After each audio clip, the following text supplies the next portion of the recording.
You're watching the Bo Frye Show on Rider Nation Station, brought to you by Minster Bank, Plus One Professionals, Albert Sporting Goods, American Legion Post 323, Fowler's TV, Eagles Lodge 767, Speckman Automotive, Auglaze Audiology, Rabel's Auto Service, American Manufacturing Solutions, VFW 9289, Auglaze Equipment Rental, Guarneri's Pizzeria, Vogel's Bake Shop, Schaff Auto Sales, Miller Funeral Homes, and Spees Chiropractic and Wellness Center. Take two.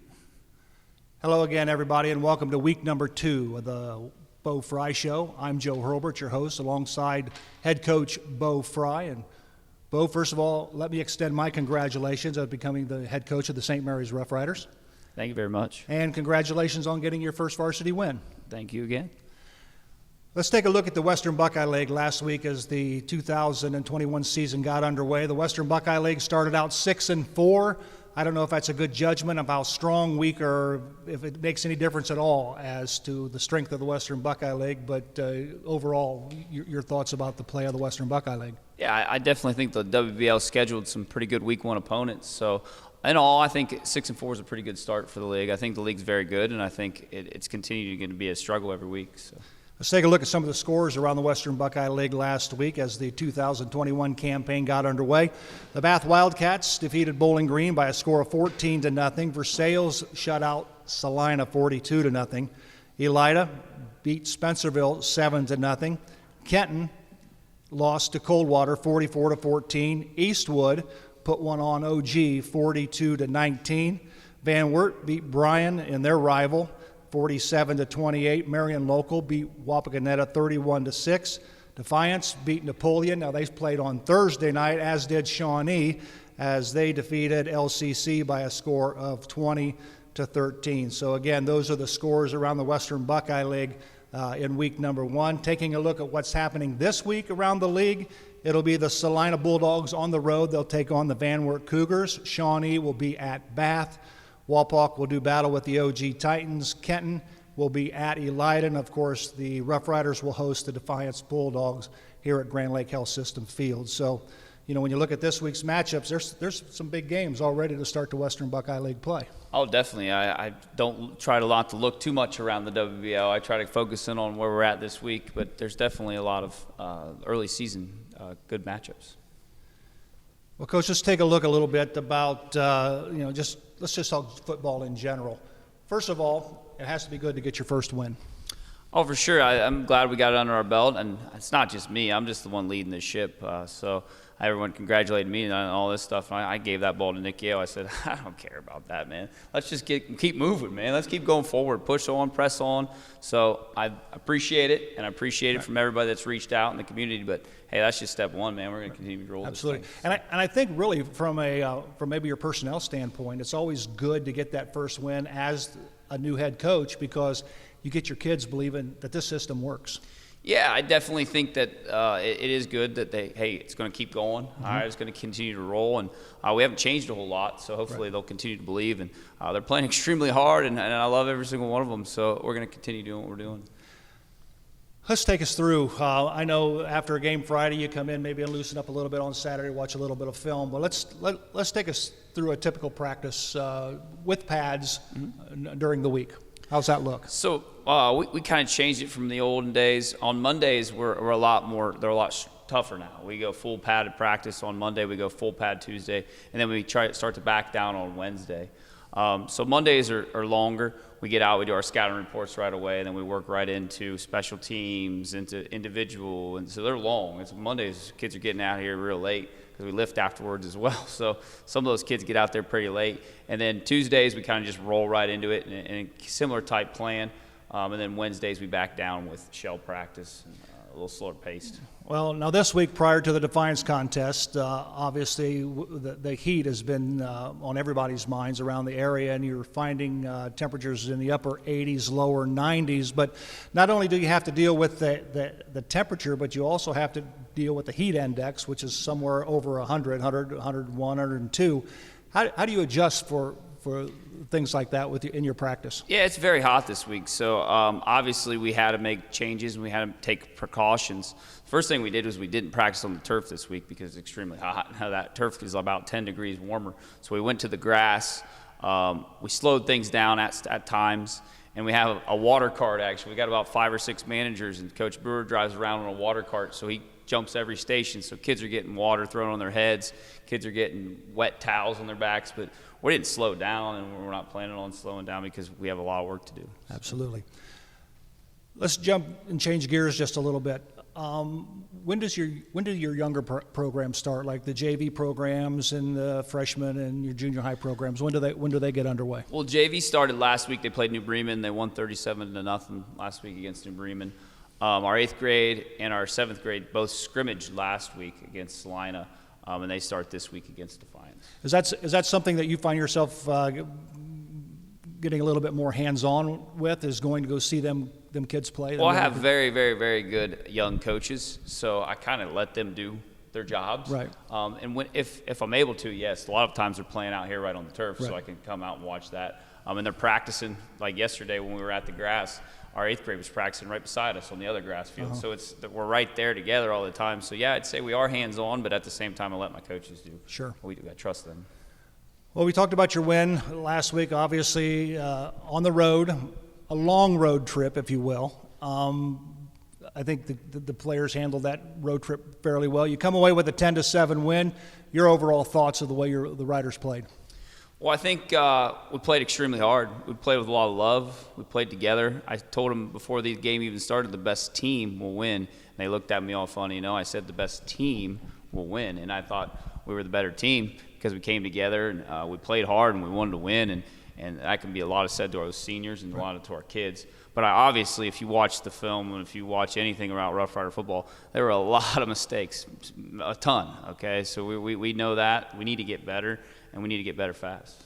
Well, we'll take a look at some of the offensive plays from last Friday's ball game. This first play here is Ross Henshin on a sweep. Picked up good yardage, but it just seemed like we just couldn't get Ross into the second level. Yeah. I think with Ross, he's got to pick his feet up all the time. I think Ross is getting around. I told him, I joked with him before I came out here, I was going to end all these and talk about fullbacks all the time because we're trying to get our fullbacks going again. And I love fullbacks. I was an old fullback, and whenever the fullbacks do their breaks, I want to be in the fullback meetings all the time because I love fullback. I love everything about fullbacks. But Ross is coming around. He's a senior. He's trying to lead. He's trying to take on a little more role. And we're going to need more from him every week. Absolutely. The second play, obviously, it's the only score that London had. It was a good run initially by Tanner Howe. He just lost the football, and it just happened to be landing in the hands of a linebacker where he turned it for a touchdown. But other than that, this is as close as London got to the end zone all night. For sure. And obviously, we stress hard about turnovers, and there's a big board in our locker room that says turnovers. We're at -1 right now, and in 2018, when we made it in the long run, we were at like +30. Really? So turnovers are a big deal, and we stress Absolutely. Being great on the turnover margin all the time. So. And your freshman, I tell you, he's got a lot of potential. Colton Mabry had a good ball game. You'll see him here on a nice run to the outside.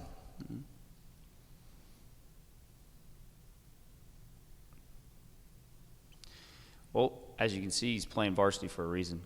Absolutely. He can move. He can run. The thing about him is it's not 8th grade football. He's got to run to the back corner of the end zone. He's not going to juke move people. He got to run, baby, go. That's what I told him on the sidelines. This isn't 8th grade anymore, man. Get running. run to the end zone, man. Don't cut back. Run to the sideline. Run to the back corner of the end zone. And we're going to have another clip, but it's going to be from the end zone shot of Colton's run. And it's a good job by your offensive line. I think they did real well. Again, keep in mind, London has a big defensive front. Yeah, I think our O-line is getting there. Obviously, I coach O-line, so it's never good enough. But I think we have the skills, and we're playing hard, so that's number one thing. But there's so many little things that we're trying to correct each week. This pass here is from Gavin Reinecke to Tanner Howe. Nice catch by Tanner. That's something that we worked all summer on, and we worked a long time on. That's an old hat for those two. All right, there's him and Bowers and Reineke. Those guys have been throwing out here. I've come out on Sunday nights sometimes, and they're out here throwing. Like, what the heck are you guys doing, man? So they're all out there throwing. So that just comes natural to them. So. And it's kind of, look, when you look at the statistics of the ball game, you see Gavin Reineke's completion to Tanner Howe, and Tanner Howe eventually throws a couple of passes. He completes them to Gavin Reineke. So that was pretty interesting. This next play is another run by Colton Mabry. It's a nice long run up the sideline, but unfortunately a penalty brought it back. Yeah, I think early on here especially, I think officiating, they're trying to call those things. So we got to be better. We got to get our hands in. We just got to be better. We're never going to blame officials. We got to be better at getting our hands in and blocking correctly. And this is the same play, just from a different angle. Good job on the offensive line to seal off the end, get him around the corner. Whenever you get your hand out a little bit on the edge, the officials call that a lot. So you got to get your hands in. Well, I think in rules of the game last week, I think Mark and Zach touched on that as part of the change that has taken place a little bit as far as the blocking for offensive linemen. This one here, this caught London totally off guard. This is maybe this isn't the one. Oh, this is a Ross Henshin run right here. Yep, right up the middle. Yep, that's what we call a 17, and Ross hits it correctly. It's what he should be doing every single play. So that's why I tell you, I love fullbacks. We got to get them going, man. So. Yeah. And this next one here, this is the one. This is the lonesome polecat. London still, they don't have any idea what's going on. No. Not at all. So that's obviously been in the playbook for years. So, well, apparently they haven't seen it. yeah. So, yeah. That was nice pass, and I think it was well executed. Unfortunately, I think with a penalty brought this one back. Tanner Howell actually throws the ball pretty well too. Yeah, so. He does. This here is another nice pass completion to Tanner. Mm-hmm.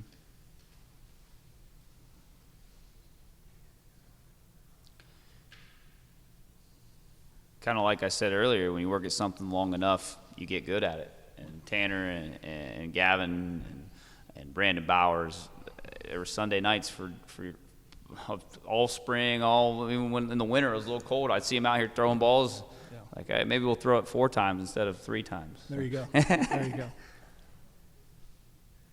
This one here is a quarterback sneak by your quarterback. Just followed his O-line. Yeah, gets a little help from Ross Henshin pushing him forward. It was a good push. We got the ball on the 5-yard line. I told my brother, I said, we're going to run a quarterback sneak until we get into the end zone. So we weren't doing anything but running quarterback sneak right there. And this was the same play from a different angle. It was probably the push from Ross Henshin and Aiden Hinkle that got him in. So. All righty, the defense, again, the 7 points that London put on the board was due to a turnover. So basically, your defense tossed a shutout. You have to be pleased. Oh, 100%. That's what I said when someone handed me the ball after the game. I said, give that to Nick Yale. That's not me, man. Right. Hey, he's a guy. He does a heck of a job over there. And he's got him playing so hard and so focused that they feel at ease when he's around. Right, so. Right. Let's take a look at some of the defensive clips. This is just good flat-out pass rush by the defense. Mm-hmm.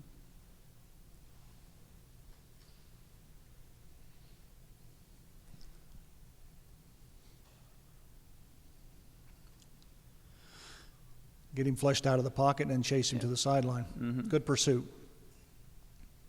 This is a nice defensive stop here on a Red Raider run. Now their fullback, or the halfback, he was a pretty decent kid. Yeah, he was a honorable mention All-State kid last year. So we knew going into it he was a short, little, stout kid. He ran hard and big, thick frame. So. He was tough to bring down. Yeah, he was. He had a decent ball game. Mm-hmm. This one here is just good hustle to the ball. That's all you can ask. That's all you can ask for. Yep. And this is a bunch of white shirts.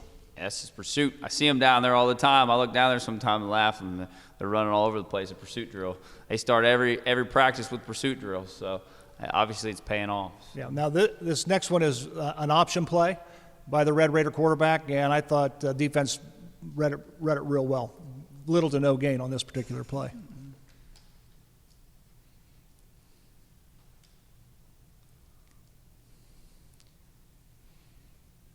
Yes. Yeah, your corner got him to turn in, and then your linebackers are able to Guys following the rules, doing what they're coached to do.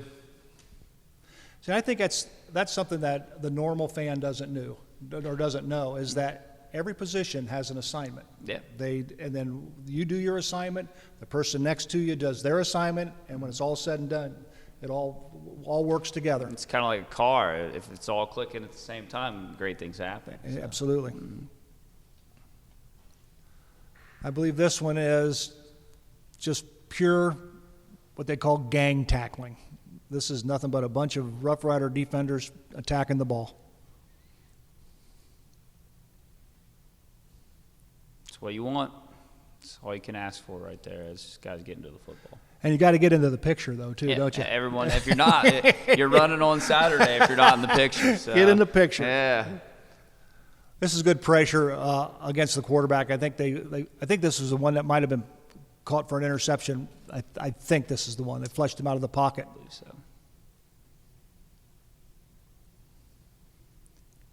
Yeah, it was close. I was right there on the sideline. I actually was doing push-ups on the sideline because when we drop interceptions or don't get picks, they always do interceptions or they do push-ups because of turnovers. So I did some push-ups on the sideline. Really? It should have been a pick, and he didn't get his feet in. So I don't know. I was getting a little crazy. So.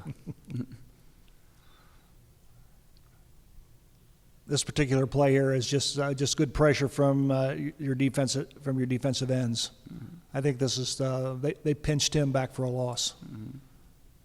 Here they come. Yep. Giesecke and Stosh Patterson. Those guys play so hard, and good things happen. Yep. You know. This is the same play, but just from a different angle.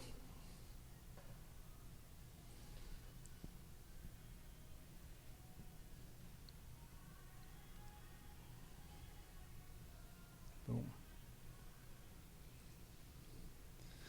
This next play is Antoine Burns. This is just a big long run. It gets him down into the red zone. I think this is probably maybe the only time that they got down into the red zone offensively. Mm-hmm. And it happened because of missed tackles. Yep. So yeah. It's not usually what they're doing is what we're doing. So.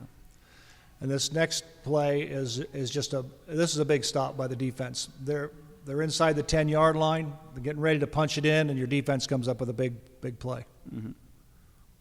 Yeah, great play by Braxton King, getting off the block and making a tackle. Now that was a big play. On the next play, that's even a bigger play.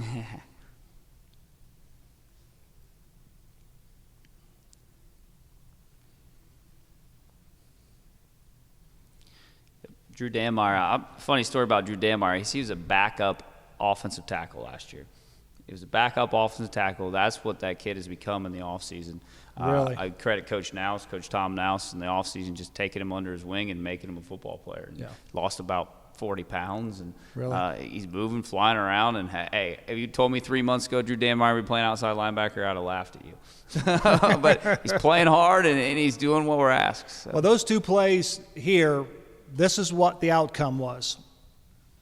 It pushed him back far enough where this field goal wasn't even close. Yeah, no, not even close. I knew he couldn't make it from there. And actually, Drew Danmeyer was coming there too much. We told him, safe, don't come, sit back, because I didn't know he couldn't make it. So I thought the worst thing that happened was we roughed the punter or something happened like that. And Drew obviously didn't get that in his head yet, so he still came. But the rest of them all sat, and things were good. Yeah, so. yeah. Mm-hmm. Now, we looked at the offense. We looked at the defense. Special teams is also a big part of the program. 100%. Special teams, we always put a big focus on special teams. We start every practice every day with special teams. So let's take a look at some of these highlights. This is a kickoff return by Braden Sullivan. It's good to see him back on the playing field. Yeah, he's a heck of a football player for us. Does a lot for us. So.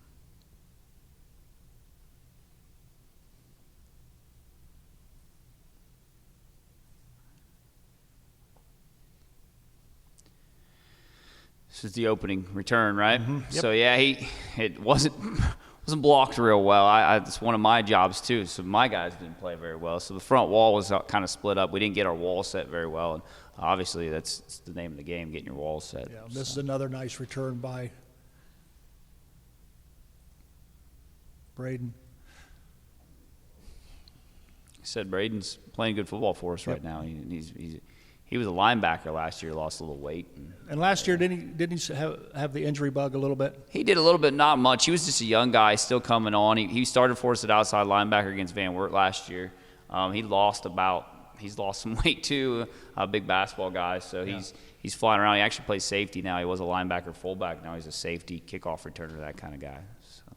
Brandon Bowers, this is the 36-yard field goal, and in all honesty, Bo, he could have made it from 46. We're very confident in Brandon, and when he's on, he's on. So I told him, man, you need to get consistent because you could be kicking on Saturdays, and he should be kicking on Saturdays. You can tell the improvement, and it's vast improvement from last year. Mm-hmm.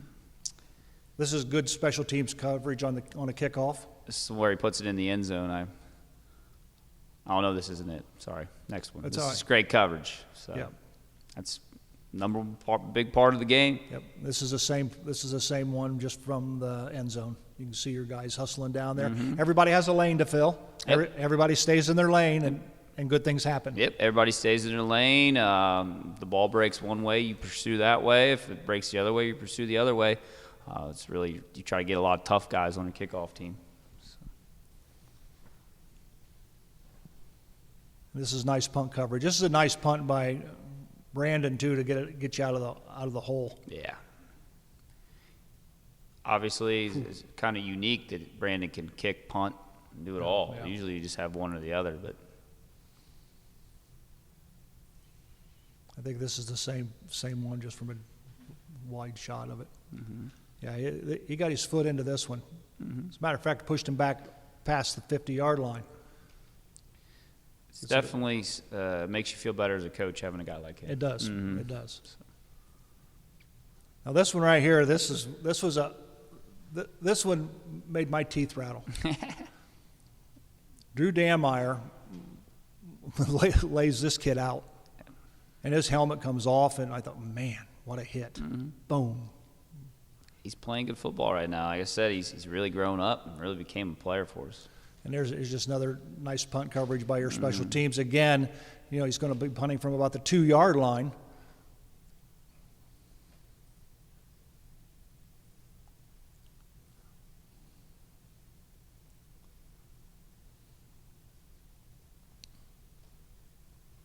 Yeah, you bobble it or put it on the ground, they're going to have people on it. Yeah, for sure. Yeah.